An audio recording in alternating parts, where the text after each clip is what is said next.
The first scream came through my headset at 3 in the morning, thin as static, steady as a pulse. Then it shaped itself into a word that did not belong in any machine. The sound rode the carrier the way lightning rides a storm cloud. It cut through the background hiss of Jupiter radio like a knife through wet paper, and it landed in my skull with a sensation that was not hearing.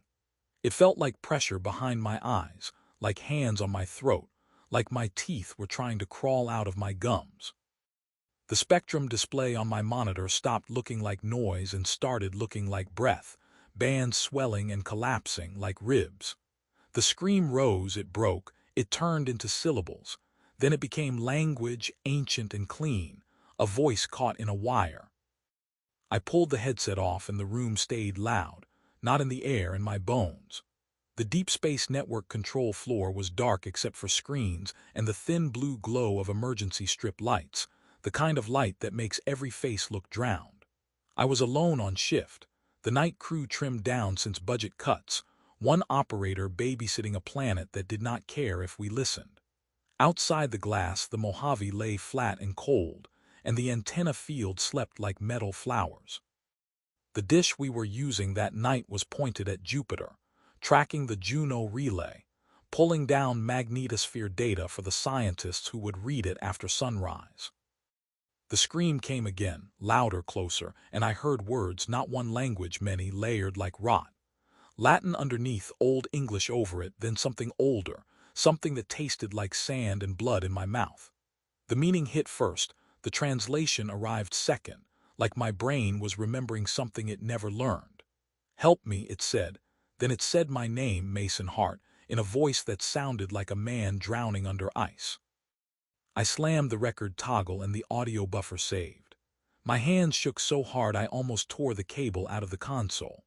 I stared at the incoming signal metrics and watched the numbers climb, watched the radio burst a line with the recent solar storm, watched the magnetometer feed spike like a heart attack. The solar flare had hit 2 days ago, a hard shove of charged particles that made the auroras on Earth bloom like bruises, and now Jupiter was singing.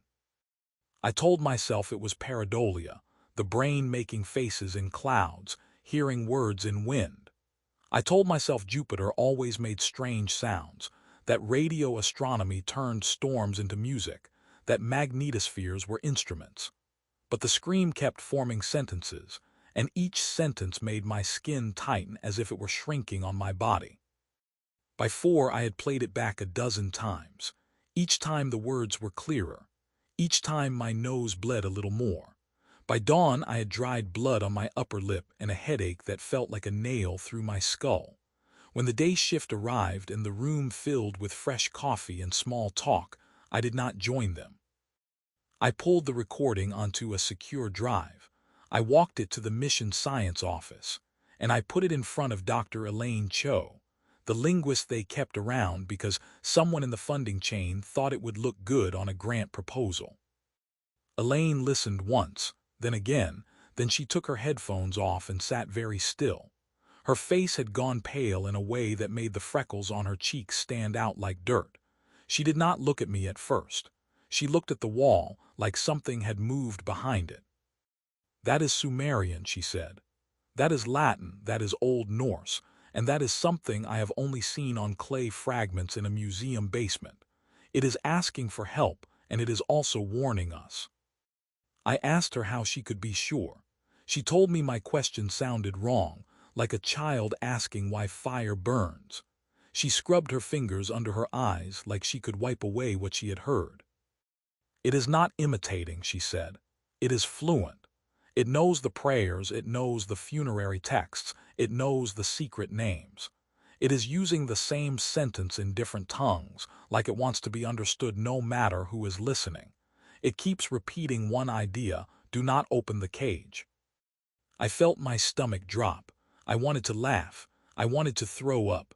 I wanted to go back to the control room and mute the universe. "Jupiter has a cage," I said. Elaine nodded once, slow. "We all know the magnetosphere," she said. "We all know it is huge, bigger than the sun if you could see it. We all know it traps radiation and it holds it in place with invisible force. We think of it as physics. Something is telling us it is architecture. I should have shut the recording down right then. I should have wiped the drive and pretended I never heard it. But I had already listened, and something about the scream had wrapped around my attention like a hook through meat. It made me want to know what was inside the sound. It made me want to press my ear to the door it was banging on. The meeting that afternoon was supposed to be routine. Data anomaly review, solar storm impact assessment, press line prep. It became something else the moment Elaine played the audio in the conference room. The room had 12 people in it, engineers, scientists, one public affairs rep who looked bored. The scream hit the speakers and the air changed. It was not louder than a shout, but it filled every corner. It made the fluorescent lights flicker. It made a man on the far side of the table choke like he had swallowed water. It made a woman clamp her hands over her ears and rock, not from volume, from meaning. When the words came, when the ancient tongue stacked and bent into a single message, the public affairs rep started crying without making a sound. Dr. Singh from magnetospheric physics stood up so fast his chair fell, and he backed away like the speakers were a mouth. "Stop," he said, and his voice cracked. "Shut it off." Elaine killed the audio. The silence after was heavy, like the room had been filled with smoke and now there was no air. Everyone breathed hard. Singh stared at me. "Why did you keep playing it?" he said. "Why did you let it into your head?" I did not have an answer that made sense. The truth was that it did not feel like I had a choice. It felt like the sound had chosen me. The official explanation by end of day was instrumentation artifact. The solar storm had induced currents, the antenna had picked up interference, the audio had been contaminated by ground equipment. A memo went out. Do not circulate. Do not discuss outside cleared channels. Remain professional. That night I went home to my apartment in Pasadena and I lay in bed with the lights off and the windows closed and I still heard Jupiter. It was not in my ears. It was in the metal of the bed frame, in the pipes, in the wiring, in the walls. A low moan, a distant chorus, and beneath it all the same phrase repeating in a dozen dead languages. Do not open. Do not open. I put pillows over my head. The sound came through. I held my breath. The sound matched my heartbeat, and for a moment I could not tell which was which. 3 days later, they sent me to Florida. They called it an emergency calibration mission. The Juno spacecraft was still healthy, still in its polar orbit around Jupiter, but the storm had scrambled parts of its radio receiver package, and the magnetosphere emissions were flooding the downlink. The science team wanted higher fidelity. They wanted to map the new phenomenon. They wanted to know if the screams were a transient effect or a persistent shift. They wanted to listen closer. I was a ground systems engineer, not an astronaut, but I had a background that made me useful. Before the lab, before the antenna fields, I had flown Navy helicopters off carriers. I knew confined metal, I knew isolation. I knew how to keep working when the world outside the hull was trying to kill you. I had signed up for a civilian deep space flight program years ago as a stunt, a resume line, a way to keep the door open. I never expected the door to be kicked in. The mission they offered was not to Juno. It was to something new, a rapid response craft assembled from existing hardware, a small crude vehicle with a radiation-hardened core and a nuclear electric drive. They named it Perseus because someone in management thought myth made the budget committee smile. The plan was insane and it was already funded. Launch within weeks, transfer burn, slingshot past Mars, then a long silent coast to Jupiter. Drop a relay package into the magnetosphere, plant an array that could measure the emission in full spectrum, then leave. Listen, then run. They told us the solar storm window was rare. They told us if we waited, we would lose the chance. They told us the screams were just a pattern, just physics, and physics did not hurt anyone. They did not tell us why Dr. Singh looked like he had not slept in days. They did not tell us why the medical team added psychiatric screening to the pre-flight checklist. They did not tell us why the linguist was on the crew list. We trained in a blur, centrifuge, vacuum chamber, radiation drills, rehearsal in a mock-up that smelled like plastic and sweat. The whole time my head buzzed with the memory of that scream, like a tuning fork had been struck and never stopped ringing. Commander Lena Vasquez was the kind of person who made you want to follow orders even before she gave them. She had flown lunar missions. She had the calm of someone who had seen Earth from far enough away to understand how small it was. She treated the Perseus like a living thing. She patted the hull during walkarounds. She spoke to the engineers like they were crew. She did not joke much. When she did, it sounded like a blade sliding into a sheath. Dr. Elaine Cho was not built for space, physically or emotionally. She was thin, all angles, and her hands shook when she held a pen. But her eyes were steady, and she had the stubbornness of someone who had spent years staring at dead scripts until they spoke back. She carried notebooks full of transliterations, pages of symbols copied from tablets, prayers, curses, names. She said she wanted to understand the message before it became something else. Dr. Owen Price was our medic and systems backup. He had a laugh that filled a room, the kind of laugh that made you think of bar fights and cheap beer, and he brought that energy into the sterile training halls like contraband. He was the only one who called the screams what they felt like, not a signal, not an anomaly. He called them people. If they are crying for help, he said one night over rehydrated dinner in the crew quarters, then we are the assholes for pretending we cannot hear. Elaine told him that help was not always a gift. Sometimes it was a door. Lena listened and said nothing. Her face gave away less than the consoles. Launch day came with a clean sky and a heat that made the air shimmer. I strapped into my seat and felt the familiar tightness in my chest, the body remembering old fear. The Perseus shook, the engines lit, and the world turned into a roar. The vibration ran through my ribs. It felt too close to the scream. When we broke free of the atmosphere and the weight lifted off my organs, I thought I would feel relief. Instead, I felt exposed. The earth below looked like a coin, bright and careless, and the black around it looked like a mouth. The first weeks were routine: burn checks, radiation shielding tests, sleep cycles. We kept busy because idle time let your mind drift toward things you did not want to think about. The ship was small, a tube with compartments, everything smelling like metal and filtered air. Every surface had a hum. Every wire carried current. Every magnet in the drive coils made a soft singing that you could feel in your teeth. At night when the others slept, I floated in my sleeping bag and listened. Not to the ship, to the empty. Space is not silent if you know where to put your ear. The hull popped and creaked with thermal stress. The coolant ran in its lines. The gyros whispered. And beneath all of it, faint, far, like a radio left on in another apartment, there was Jupiter. It should have been impossible. We were still inside the orbit of Mars. Jupiter was a pale dot, a promise. But the sound did not care about distance. It was in me. It had been in me since the first headset. It had found a place in the iron in my blood, in the salt in my nerves, and it was waiting. When we crossed the orbit of Mars and began the long coast, the mission schedule opened up, and we started real work. Elaine set up in the lab module with her audio analysis software and her books. She took the Magnetosphere data streams that still trickled down through Earth relays and she fed them through filters, looking for language structures. She looked tired all the time. Her eyes were red. She drank too much coffee. She scratched at her wrists until the skin broke and Owen made her bandage them. She said the words were changing. The early messages were warnings. Do not open, do not come closer, leave it alone.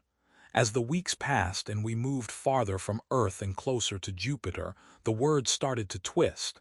The pleas became invitations. The warnings became bargains. The scream learned our attention and adjusted.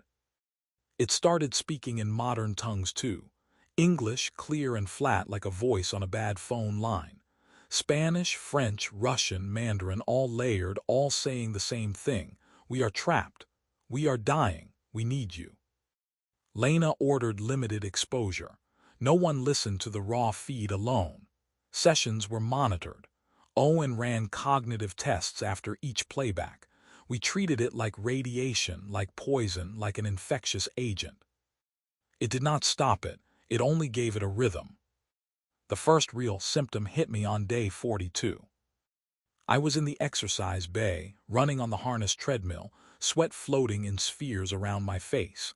The ship was in spin-stabilized mode, giving us a weak pull toward the floor. My heart hammered. My lungs burned. I felt alive in the simple pain of muscles working. Then the scream rose in my head and the treadmill belt stuttered like it had hit debris. I grabbed the side rails. The belt kept moving. The stutter was not mechanical. It was inside me. My heartbeat skipped, then matched a new tempo, a slow, heavy thud that did not belong to a human chest. My vision tunneled. The air smelled like ozone. I looked down and saw dark lines under my skin on my forearms, thin as hair, branching, shifting.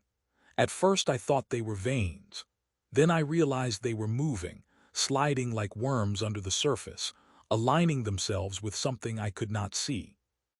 I tore off my gloves and pressed my fingers to the lines. The skin was hot.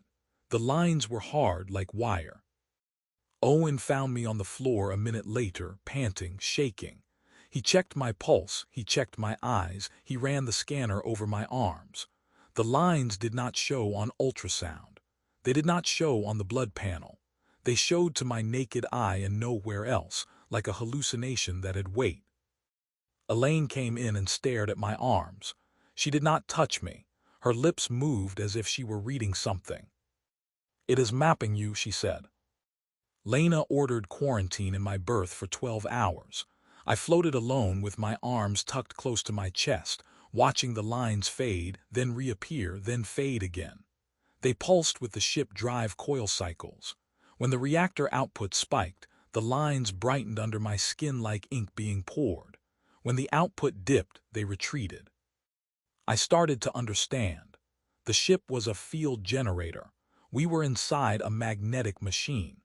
We were heading toward the strongest magnetosphere in the solar system.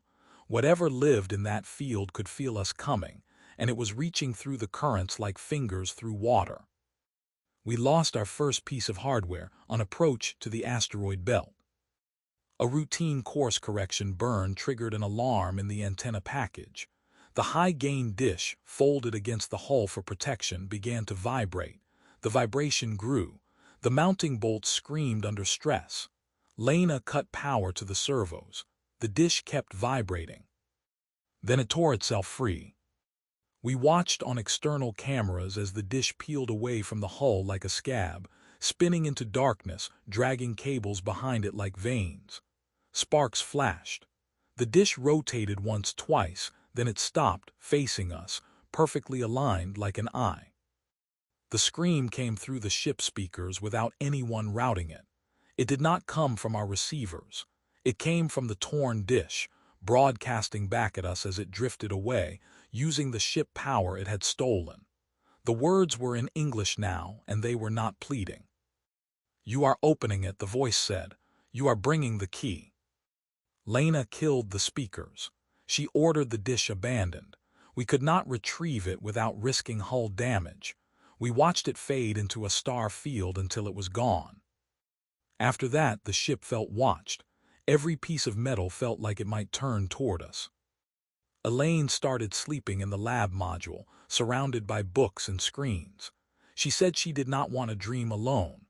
Owen tried to joke about it. His jokes dried up when he began waking with bruises on his ribs, fingerprints shaped, as if someone had grabbed him hard in his sleep.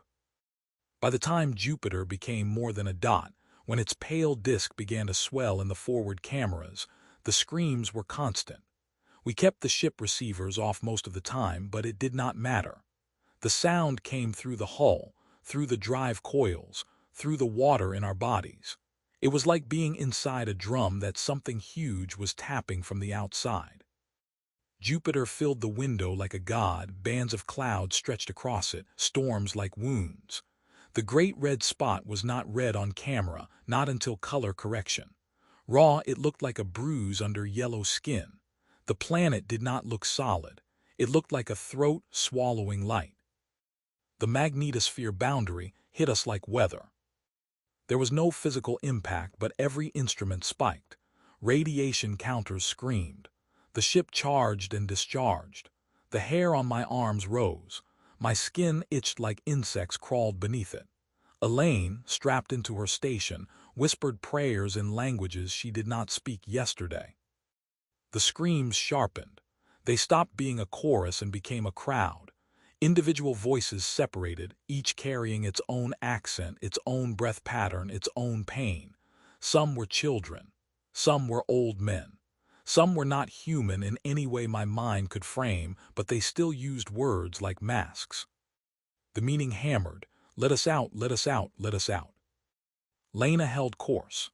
The Perseus was built to dip into the polar regions, skim the edge of the radiation belts, deploy the relay array, then burn away. We had rehearsed it in simulators 100 times. We had contingency plans for everything, except the feeling that the planet was pulling on our minds like gravity. On the third day in Jupiter orbit insertion, the ship started whispering to itself. It began as a low murmur in the ventilation vents, a flutter like paper. I thought it was the fans. Then I heard syllables. I put my ear to the metal grill and felt the vibration shape into language. Old English, then Latin, then a thick consonant-heavy tongue Elaine later called Gothic. Each phrase was short like a mantra, repeated until the metal warmed. I told Lena. She told me to log it and get sleep.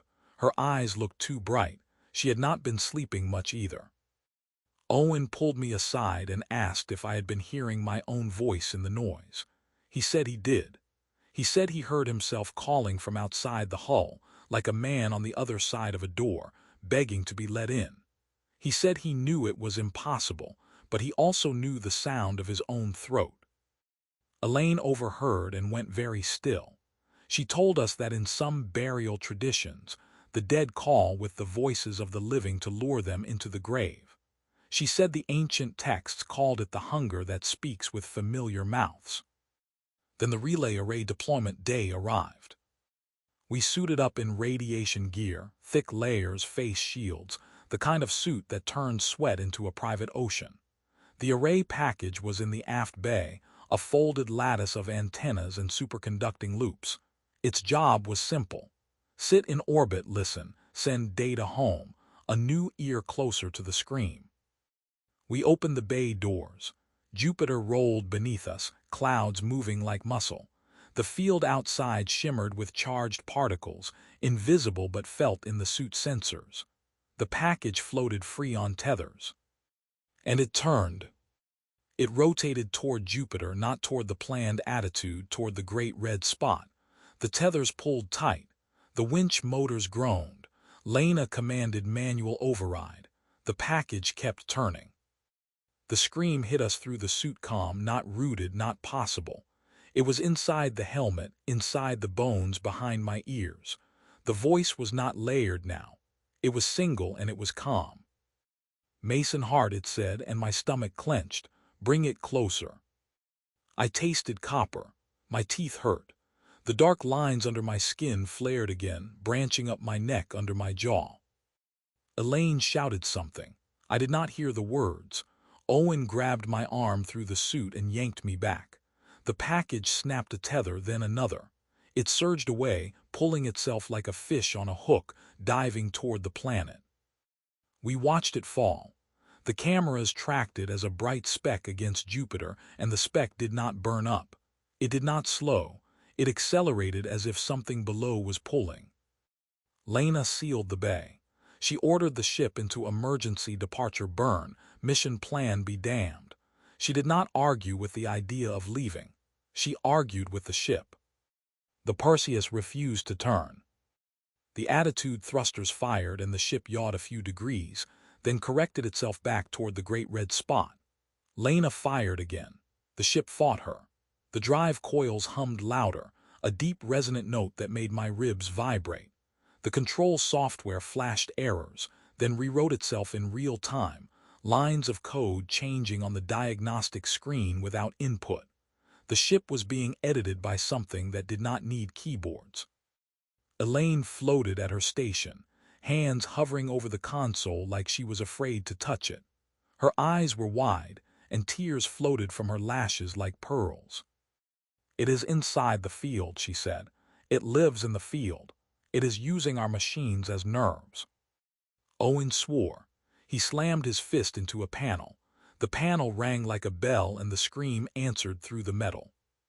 Lena ordered us to cut power to non-essential systems.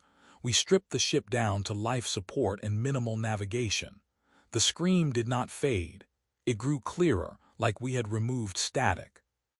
The voice began counting, not in numbers, in names. It listed kings, it listed soldiers, it listed slaves, it listed drowned sailors, it listed plague victims, it listed children buried in shallow graves. Each name came with a language. Each language came with a tone that made my stomach twist, like the voice was tasting them. Elaine started translating out loud, involuntary. Her mouth moved. Her eyes rolled back. Owen grabbed her and shook her. She kept speaking, her voice layered with others, the way a radio overlaps stations. Lena restrained her in the med bay. Owen sedated her lightly. It did not stop the murmuring. The sound came from her teeth even when she was asleep, a soft chattering like a wind chime. That night I woke with the taste of smoke in my mouth. I floated in my berth and saw that the wall panel above me was etched, not scratched by tools, etched like acid. Symbols, curves, wedges, lines, cuneiform, Latin letters, runes, all layered, all saying the same thing. "Open!" My fingers were sore. My nails had black residue under them. I had done it in my sleep. I went to the mirror in the hygiene module and lifted my shirt. The dark lines under my skin had spread across my chest, tracing patterns like a map, converging at my sternum. They pulsed in time with the drive coils even though the ship was on minimal power. They did not care about our settings. They cared about Jupiter. I told Owen. He looked tired, older than he had a week ago. He scanned me again, still nothing on medical. He told me to rest. His voice sounded like he did not believe in rest anymore. Lena called an emergency meeting in the galley. She floated at the center, hands clasped, face hard. "We are leaving," she said. "We are burning out of orbit at the first window. We will abandon the array. We will send a warning to Earth that the magnetosphere emissions are hazardous to cognition. We will cut comm if we have to. We will survive." Elaine, strapped in with restraints, laughed softly. It was not her laugh. It was a dry rasp like paper tearing. "You cannot leave," she said, and her mouth formed the words but her eyes stayed unfocused. "The field is a net and you are already tangled. It has your names. It has your tongues. It has your blood." Lena told Owen to increase sedation. Owen hesitated. Then he nodded and pushed off toward the med bay. As he left, the lights dimmed. The ship power bus dropped. Emergency LEDs flared red. The drive coils began to hum again, louder, and the hum was not mechanical. It was vocal. The scream rolled through the ship, not a recording, not a downlink. It came from the metal itself, from every screw, every wire, every bolt. It was as if the ship had grown a throat. The voice was close now, intimate. It spoke in plain American English, with a tone like my father when he used to wake me for school, soft, patient, inevitable. "Mason," it said, "you listened, you understood, you are the door." My vision blurred. The galley tilted. I felt my blood shift in my veins, pulled by an invisible hand. The dark lines under my skin tightened. I could feel them in my muscles like wires being threaded. Lena shouted my name. I looked at her and saw her face ripple for a moment like she was underwater. Her eyes reflected a storm cloud, not the galley lights. Then the ship rotated. Without thrusters, without command. It rolled so that the forward window pointed straight down at Jupiter, and the great red spot filled it, huge, slow, like an eye opening. The spot did not look like clouds anymore. It looked like depth. It looked like a hole punched through atmosphere into something darker. We fell. Orbital mechanics said we were stable. The screen said our trajectory was changing anyway. The nav computer threw errors. The altimeter ticked down. The ship was diving and no one was flying it. Lena grabbed manual controls and fought. The controls moved under her hands like something alive. She swore and braced her feet on a rail, pulling with all her strength. The ship did not care. Elaine began to sing, not a song, a chant, Sumerian syllables, then Latin, then something that made my ears pop. The sound vibrated the hull. The field outside answered. The scream became harmony. Owen returned from the med bay with a syringe in his hand. He looked at Elaine, at me, at the window, at the storm below, and something in his face broke. He floated toward me instead, eyes wide, and he pressed the syringe against my suit. I grabbed his wrist. The moment my fingers touched his skin, I felt something under it, the same dark lines but thicker, like roots. His eyes rolled back. His mouth opened. A voice that was not his came out. "He is ours," it said. "All of you are ours." The cage cracks. The sun has struck the bars and the bars sing. You have brought your iron hearts into the net. You have brought your machines, your prayers, your names. You have brought the key. Owen convulsed. The syringe floated away. He clawed at his throat. His skin rippled as if something inside was turning over. I pushed him away hard and he slammed into a bulkhead. He did not react. He stared past me at the window, smiling. Lena ordered me to the engineering module. She wanted the reactor scrammed, drive coils off, anything to reduce the field coupling. I pushed off down the corridor, heart hammering, palms slick. The ship was changing. Panels were warm where they should be cool. The air tasted like hot metal. The hum in the walls had rhythm now, like breathing.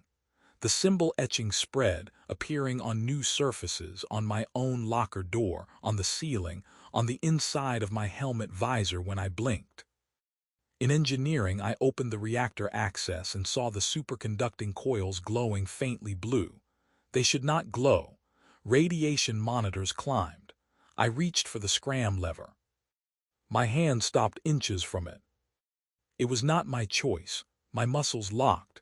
The dark lines under my skin tightened like a harness. My fingers curled away. The voice whispered from the reactor, from the coils, from the metal. It did not need speakers. "Do not shut the door," it said. "Do not leave us in the dark." I strained, I screamed, but no sound came, only breath. My tendons burned. I could not move. Images flooded my head, not memories, not dreams, something else. A desert at night, a line of men in robes carrying a clay jar, chanting a name.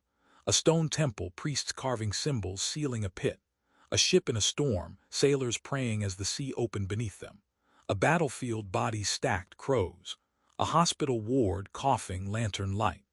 A spacecraft, not ours, older, falling into Jupiter long before we were born, its hull marked with the same symbols now appearing on my walls. The meaning was clear. They had built the cage before. They had fed it with offerings, with souls, with names, to keep something inside. They had used Jupiter because its magnetosphere could hold what matter could not. They had used the planet as a prison made of force. And the thing inside had been listening the whole time, learning every prayer spoken at it, learning every curse, learning every tongue that begged it to stay asleep. My hand twitched, the scram lever moved a millimeter, the voice hissed. Then my muscles relaxed, not because I won, because it allowed me. It wants me to choose, I realized. It wants consent. It wants the door to open from the inside. I backed away from the reactor. I floated toward the comm panel. Earth was far, light hours away, but we had a tight beam link when the high-gain systems worked. I keyed a message on the low-power backup channel, a plain text warning, no audio, no raw feed. "Jupiter emissions are not safe," I typed. "Do not listen. Do not translate. Shut down receivers. Abort all missions. The magnetosphere is acting like a containment field for something intelligent. It is trying to use us to escape." As I sent it, the screen flickered. The message changed before my eyes. Letters rearranged, forming new words not mine. The text became a prayer in Latin, a funeral rite, then a simple phrase in English. "Open." I yanked power cables out of the panel. Sparks flashed. The smell of ozone filled the module. The ship did not lose its hum. The voice laughed through the metal, a sound like grinding stone. I pushed back to the galley. Lena was still fighting the controls, sweat floating from her brow in globules that clung to her eyelashes. Owen was strapped to a chair with a restraint belt, but he had chewed through part of it, his teeth stained black. Elaine was no longer restrained. Her straps had unlatched on their own. She floated near the window, face close to the glass, eyes reflecting the storm. The great red spot was enormous now. We were deep in the upper atmosphere.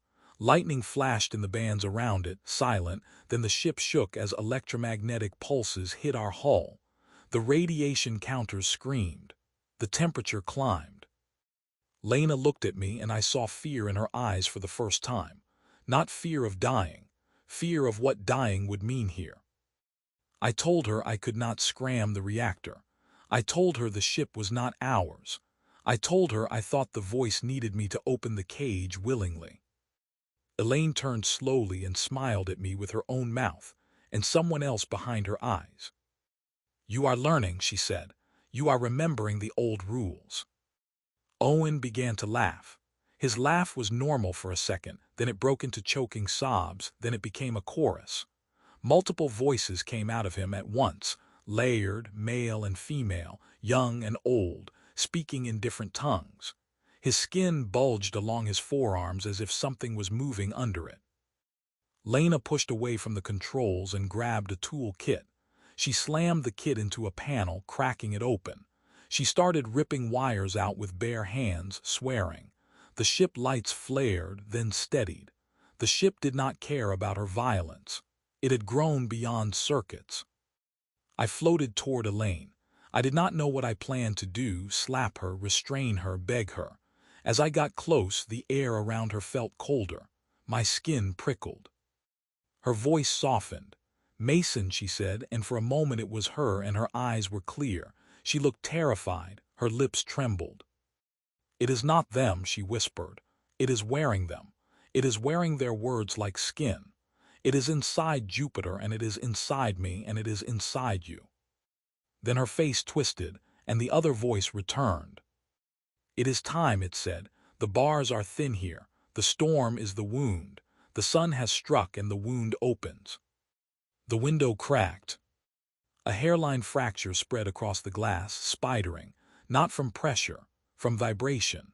The scream hit a pitch that made my molars ache. The crack grew and frost formed along it, not from cold, from some other exchange of energy. Outside, the clouds of the great red spot rolled, and in the center of it for a second I saw something that was not cloud. A dark geometry, a lattice, lines of faint light curving in impossible arcs, like the outline of a sphere made of aurora. A cage. And inside it something moved. Not a body, a density, a shadow that had weight. It pressed against the lattice and the lattice flexed like muscle. The voice in the ship went from calm to hungry. "Open," it whispered, "open." The dark lines under my skin tightened, pulling my arms outward. My fingers spread. My chest expanded like I was being drawn into a crucifix. I could not move against it. I could only float and feel my own body become a tool. I heard my heart beat, and then I heard another beat inside it, slower, heavier, like a second heart growing. Owen screamed, a real human scream, and then his throat filled with voices. His body arched. The skin on his neck split in a thin line and something dark seeped out, not blood, a thick oily fluid that clung to the air in strings. It floated toward the reactor hum, drawn like iron filings. Lena grabbed a wrench and pushed off toward Owen, but the wrench jerked out of her hand mid-flight, pulled toward the wall as if magnetized. It slammed into the bulkhead and stuck there, trembling. Elaine began to recite. I recognized none of the words, but I recognized the rhythm. It was a sealing chant. It was a binding. Her voice fought with the other voice inside her, syllables warping. The ship shook again. Another crack formed in the window. The great red spot filled my vision and the dark lattice inside it grew clearer. It was real. It was structure. It was made of field lines so strong they glowed, a prison of force anchored to the planet core. I understood then why it spoke in ancient languages. Those languages were the mortar. Words had been used as part of the cage. Names, prayers, curses, spoken into the magnetosphere over millennia, carried by radio since we learned to broadcast. Each word was a thread. Each translation was a tightening. And now our listening was loosening it. Attention was a key. Understanding was a wedge. The voice wanted us to open it by speaking the right words in the right pattern, like picking a lock with our tongues. My mouth began to move without my permission.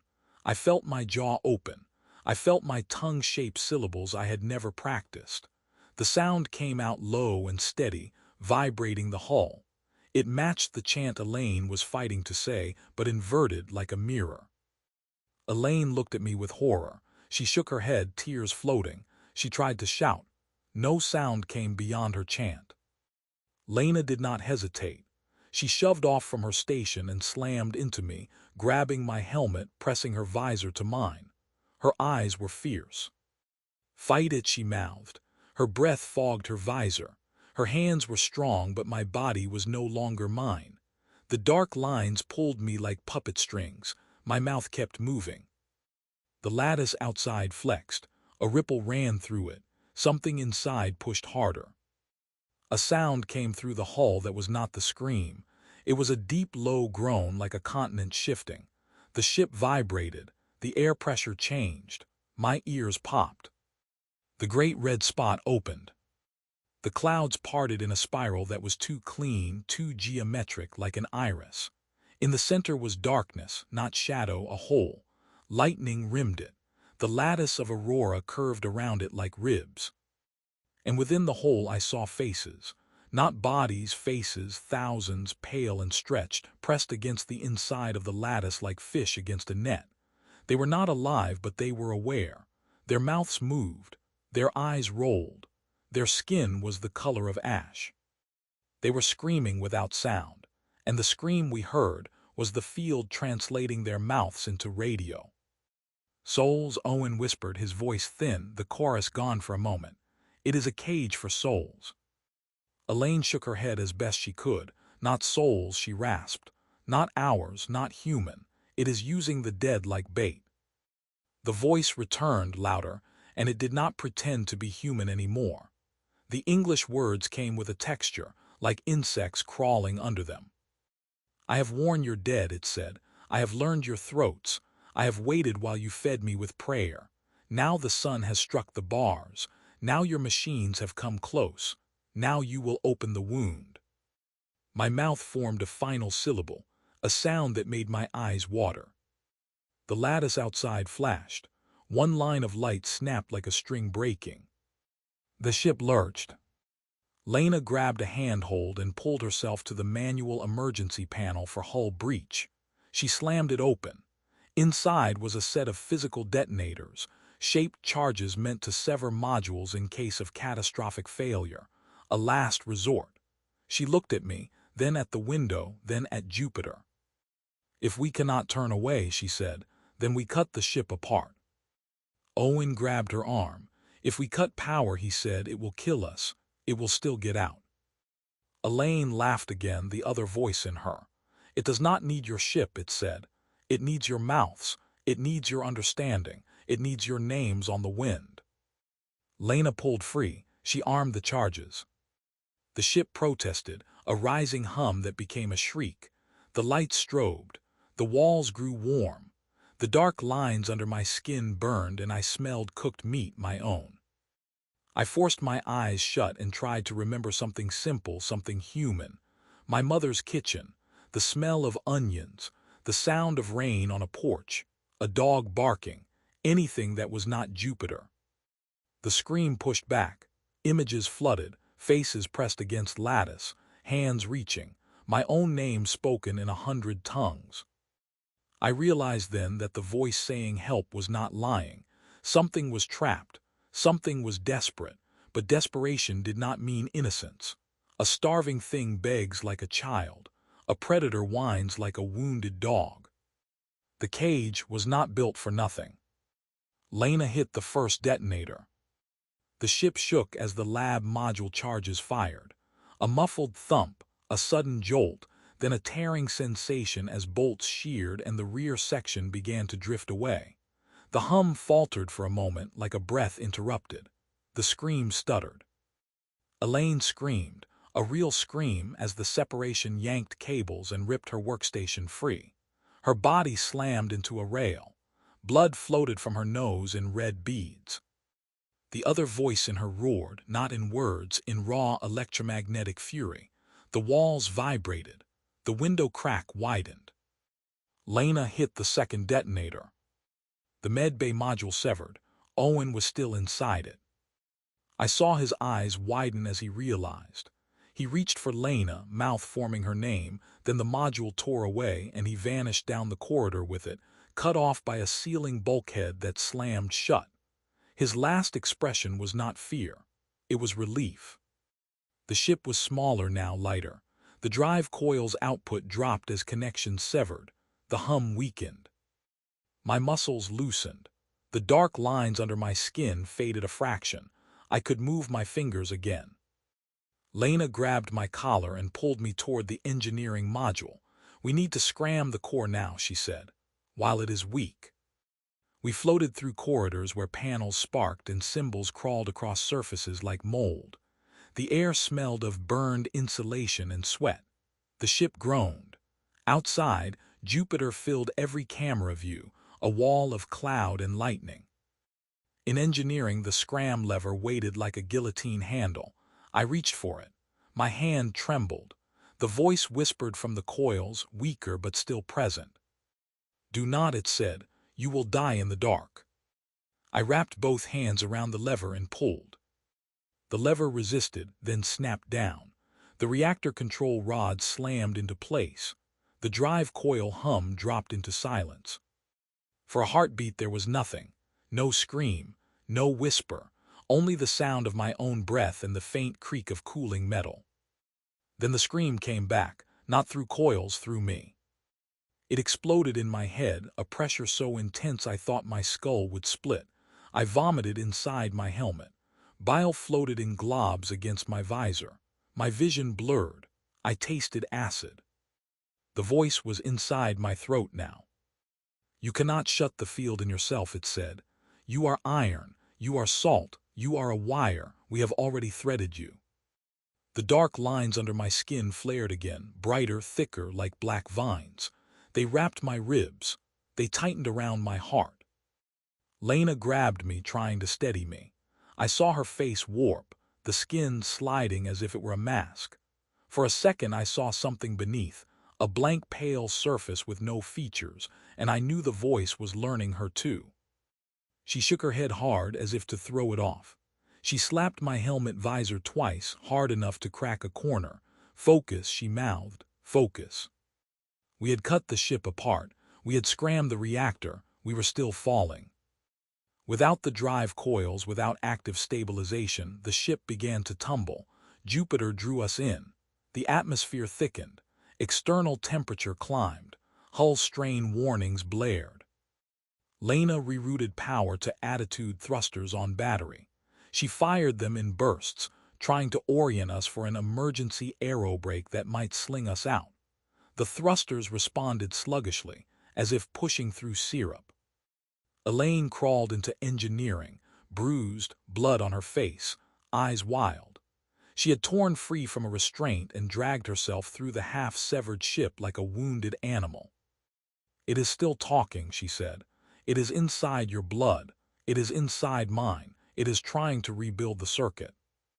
Lena asked her if there was a way to seal it. A word, a chant, anything. Elaine laughed, then choked it down. "There are words that bind," she said. "There are words that lock. But they require mouths, they require belief, they require a pattern of speaking across distance. The ancients did it with temples and priests. We did it with radio towers and satellites without knowing. We strengthened the cage by accident, by naming storms, by praying into static, by burying our dead with words that rose into the sky. Lena asked what broke it. Elaine looked at the window at Jupiter. The sun did, she said. The solar storm hit the bars, it made them ring. And we listened. We listened and we understood, and understanding is a kind of opening. The ship shook again.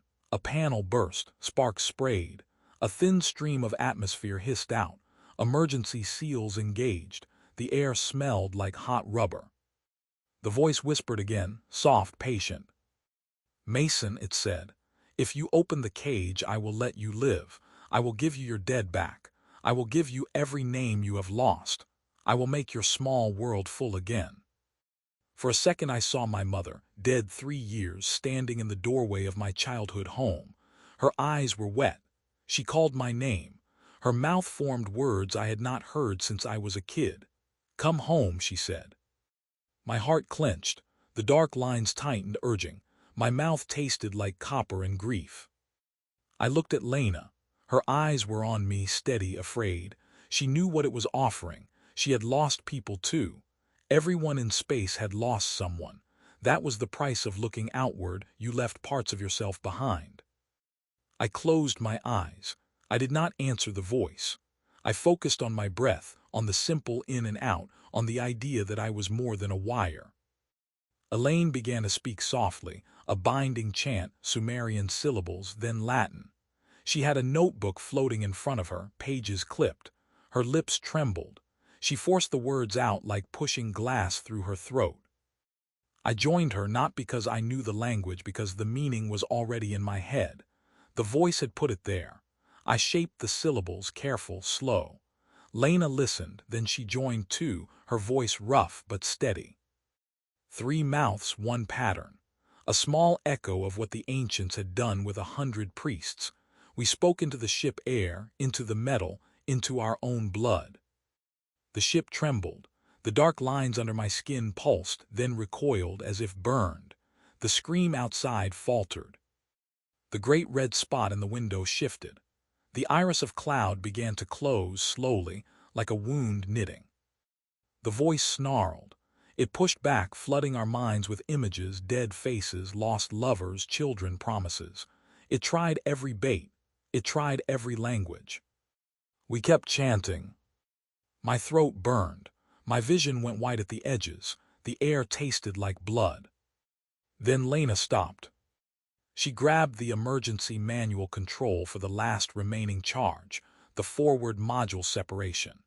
If she blew it, she would cut the command pod away from the engineering core, leaving herself with minimal life support, leaving me and Elaine possibly dead, or maybe saving us by breaking the circuit further. She looked at me, and in her eyes I saw decision, cold and clean. "We cannot carry the key," she said. "We cannot go back." I understood. The voice had threaded itself into me. If I returned to Earth, if I lived, it would have a door. It would ride my blood into the world. I wanted to say no. I wanted to cling to the idea of home. But the scream had already made home feel distant, like a dream. And beneath that, I felt the cage, the lattice, the tension, and I felt the thing inside pressing, hungry, patient. I nodded. Lena hesitated a heartbeat, then slammed the detonator. The world snapped. A bright flash, a thunder through the hull, then the sensation of being pulled apart. The ship split again. The command pod yanked away, carrying Lena, and the engineering core with me and Elaine lurched, tumbling deeper. For a second I saw Lena through a porthole, her face lit by red emergency lights, her mouth moving in a silent apology as she spun away. Then she was gone, a small metal seed drifting upward while I fell. Elaine screamed, her chant breaking. The voice surged into the gap, delighted. Now it said, "Now you are alone with me, now you will open." The engineering core was a coffin of metal with a dying battery, tumbling into Jupiter. The air grew hot. The hull groaned. The scream outside rose, triumphant, and the voices of the dead pressed close. Elaine grabbed my arm. Her eyes were clear again, terrified and human. "Do not listen," she gasped. "Whatever it is not a prisoner, it is a contagion. It uses language as a spore. It needs a mind to carry it." I told her I knew. I told her I was already carrying it. She shook her head violently. Then she did something I did not expect. She pulled her helmet off. The air whooshed. Her hair floated wild. Her face flushed as the pressure change hit. She grimaced, but she kept her jaw clenched. Without the helmet calm filters, her voice was raw in the module air, and she began to speak the binding chant louder, faster, not for precision now, for force. Spit flew. Blood came from her gums where her teeth cut them. Her eyes rolled back as if something inside her tried to stop her. The scream answered, and the air itself vibrated. My vision blurred. The dark lines under my skin flared again. Elaine kept speaking. Then her throat tore. Not from her own hands, from within. A thin line opened at the base of her neck and black fluid seeped out, the same oily substance that had floated from Owen. It crawled up her skin like living tar, covering her jaw, her cheeks, her eyes. Her voice became muffled, then it became multiple voices at once, trying to override the chant. I grabbed her, trying to help, but the tar burned my gloves. It smelled like burned hair and sulfur. It moved with purpose, crawling toward my face like it wanted my mouth. I shoved Elaine away. She slammed into a panel and floated there, twitching, her body still trying to speak through the tar. The voice laughed, deep and satisfied. "Words are doors," it said. "Bodies are locks. You built me a key when you learned to listen." The hull temperature alarm blared. We were deeper now. The atmosphere outside thickened. Pressure rose. The engineering core began to shake from aerodynamic forces. It would not last long. I looked at the reactor. It was scrammed, but the coils were still there, cold, inert. The magnetosphere outside was the strongest field in the system. If I could make the coils conduct again, if I could make them resonate with the external field in the opposite phase, maybe I could tighten the cage instead of opening it. Maybe I could become a knot. It would kill me. It might not work. It was the only thing that felt like choice. I tore open the reactor access panel. I found the manual bypass that could force current through the coils from the battery, a last-ditch heating cycle. I linked it with a jumper cable made from stripped wiring and my own blood, because the voice had told me iron mattered, and I was full of it. I cut my palm on a sharp edge. Blood floated out in dark beads. The beads stretched along the wire like magnets, pulling them into line. They clung. They shimmered. The voice hissed. "No," it said. "Yes," I thought, though my mouth did not say it. "I will open something, but not the cage." I slammed the bypass. Current surged. The coils hummed, a low, deep note that matched the scream, then inverted. The module vibrated. The air crackled.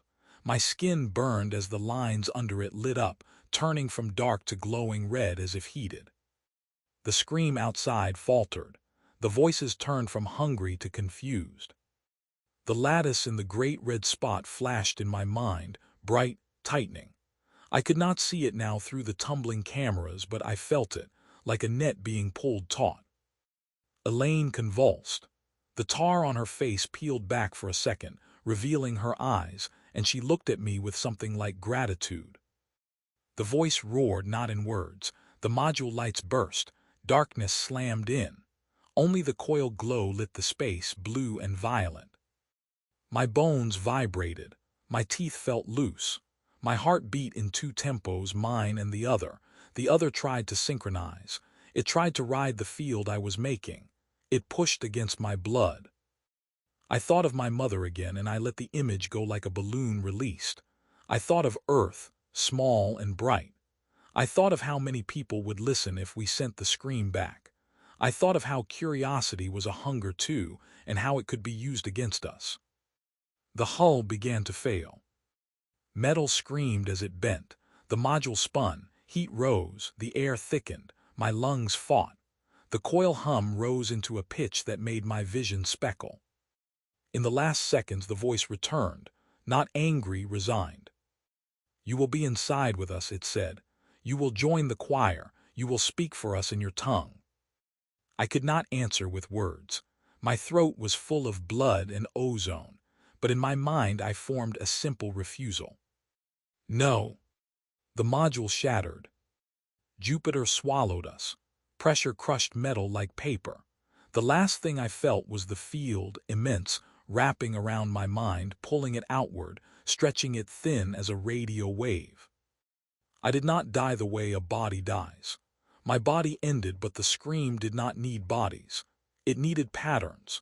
It took the pattern of me, the memory of my name, the shape of my tongue, and it pinned it to the lattice like a new thread. I became a sound. I became a warning. Far above, Lena in the command pod watched Jupiter close over the falling debris, watched the great red spot calm, watched the instrument spike and then settle. She sent every byte of data she could back to Earth, tight beam, encrypted, automated. She spoke the binding chant into the comm channel until her throat went raw because she had learned the old rule that words could be bars.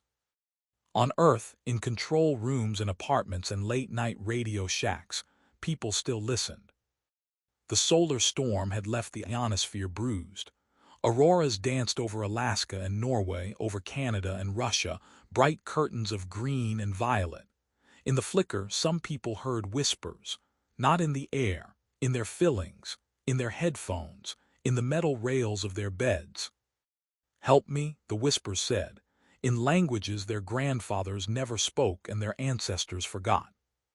"Do not open," another layer said, in a voice that sounded like a man on a night shift in the desert, bleeding into a headset, trying to keep a door shut with his hands. Some people turned the volume up. Some people began to translate. And somewhere in the magnetosphere of Jupiter, the cage sang, and something inside pressed gently, patiently, listening to the new tongues it was being given. In the weeks that followed, the official channels went quiet. The agencies locked the Perseus telemetry behind classification walls and spoke only of radiation hazards and mechanical failure. The public heard a dry statement about a crude testbed lost to a navigation anomaly. Names were honored in a small ceremony, flags folded, speeches made. The words were clean and flat, and the people who spoke them never listened to the audio that came with the data. They could not stop it anyway. The screams had already leaked into the edges of the world, the way mold leaks into drywall, quiet at first, then impossible to ignore. The solar storm had lit the upper atmosphere with charged curtains, and the curtains acted like antennas. Amateur radio operators in the Midwest heard a strange carrier under the usual bands, a low pulsing moan that made their meters twitch. Airline pilots reported faint voices in their headsets at high altitude. Power station technicians working night shifts heard murmuring in transformers, syllables that did not match any language they knew, but still felt like meaning. A man named Kyle Deming in Dayton ran a small channel online where he collected space sounds and turned them into background tracks for sleep and study. He liked the idea that the universe could be calming. When a friend sent him a clipped segment of Jupiter magnetosphere audio, he cleaned it, normalized it, boosted the mid-frequencies, and uploaded it with a simple title. He did not know the words were words. He thought it was a whistle, a chorus, an eerie texture. The video hit 1 million views in a day. People wrote comments about the sound making their skin crawl. People wrote that they woke with headaches and blood on their pillows. People wrote that the audio sounded like voices if you listened with cheap headphones in a dark room. Kyle laughed at first. Then he stopped laughing when he began to dream in languages he had never seen on a screen. He dreamed of a yellow world with bands of cloud. He dreamed of a red eye opening. He dreamed of a net of light and faces pressed against it like wet paper. He dreamed of his own mouth opening and speaking words that made the net loosen. He woke with his tongue sore, as if he had been biting it. He woke with dark lines under the skin of his forearms that looked like bruises shaped into writing. He went back to his editing desk and played the audio again. He told himself he was chasing an illusion. He told himself the comments were superstition. He told himself he could stop any time. The moment the sound filled his headphones, he felt the same pressure behind his eyes that I had felt in the desert. He felt his teeth vibrate. He felt something in his blood turn toward a distant magnet. He opened a new file and began to type a translation, not from knowledge, from compulsion. The words appeared on his screen like a memory returning. "Help us open." He posted that too. The next day the video was taken down for violating platform policy. The next day it reappeared on 3 other channels with different names. The next day it was in short clips on phones, looped over footage of auroras, stitched into music, filtered, remixed, made into a joke. The voice did not care what people thought it was. It only cared that they heard it and that their minds tried to fit it into meaning. On the West Coast, in a secure building full of screens and sealed doors, Dr. Singh watched the spread with a face like stone. He ordered frequency jammers deployed across the deep space network. He ordered the Jupiter receivers powered down. He ordered every archive scrubbed. His hands shook as he signed the documents. Elaine had told him the cage was made of words. He had laughed then, the way a physicist laughs at myth, until he heard the scream shape itself into his dead wife's name in Sanskrit, perfect and tender. He knew then that myth was only another way to describe a technology too old to understand. The jammers worked for a while. They filled the bands with noise, a wall of static meant to drown Jupiter out. For a few nights the world slept easier. Then the whispers began again, not on radio, on the power grid. The hum of alternating current took on a new rhythm. Street lights flickered in patterns that matched the old chant. Phones buzzed with no call and played a half-second of sound that made people flinch. Baby monitors picked up a low moan. Smart speakers in living rooms woke at 3 in the morning and said a single phrase in dead Latin, then went silent. Words had learned to ride any carrier. In Alaska, under a sky split by green aurora, a group of tourists stood in a parking lot and filmed the lights, laughing, shivering, breath steaming. Their camera microphones recorded a thin chorus under the wind, too low to hear in the moment. Later, when they played the footage back on a laptop, the chorus rose, and among the layered voices was a man's voice, plain American, tired, warning. "Do not open." They thought it was a prank. They posted it, it spread. In a hospital in Chicago, a nurse on the night shift heard a patient whispering in a language no one in the ward spoke. The patient had been in a coma for weeks. The nurse leaned close. The patient opened his eyes, black, unblinking, and spoke the nurse's childhood nickname in a voice that belonged to her dead father. The nurse ran. The monitors in the room began to beep in a pattern that sounded like syllables. Across the world, in rooms full of men who believed they could control anything with enough switches, people began to lose sleep. They began to chew the insides of their cheeks until they bled. They began to wake with bruises shaped like fingerprints. They began to see thin, dark lines under their skin that did not show on scans. They began to hear a choir in the metal of their bed frames. Some of them did the only thing curiosity ever does. They leaned in. They put on headphones, they wrote down syllables, they compared notes. They slowed the audio and boosted the harmonics. They found patterns, they found a chant. And each time they found a piece of it, the cage around Jupiter sang a little differently. Far from Earth, the planet continued its endless storm, the great red spot rolling like a bruise, the auroras at its poles flaring with invisible fire. Around it the magnetosphere stretched, huge and patient, a bubble of force catching the solar wind. Inside that bubble, the lattice of the cage held, tightened by the last resonance I had forced through my dying ship, tightened by Lena's raw chant, tightened by every mind that heard the warning and turned away. But it was not sealed forever. The bars were not unbreakable. The thing inside had learned too much. It had learned every language we ever used to name fear. It had learned the way humans could be tricked into opening any door if you promised them the sound of a loved one's voice on the other side. It waited in the field like a thought you cannot stop thinking. It pressed gently against the lattice, testing, listening, learning the new slang, the new prayers, the new ways we speak our names into machines. And when the next solar storm hits, when the sun throws another fist of charged fire at the bars, the cage will ring again, and the scream will sharpen. It will sound even more like us.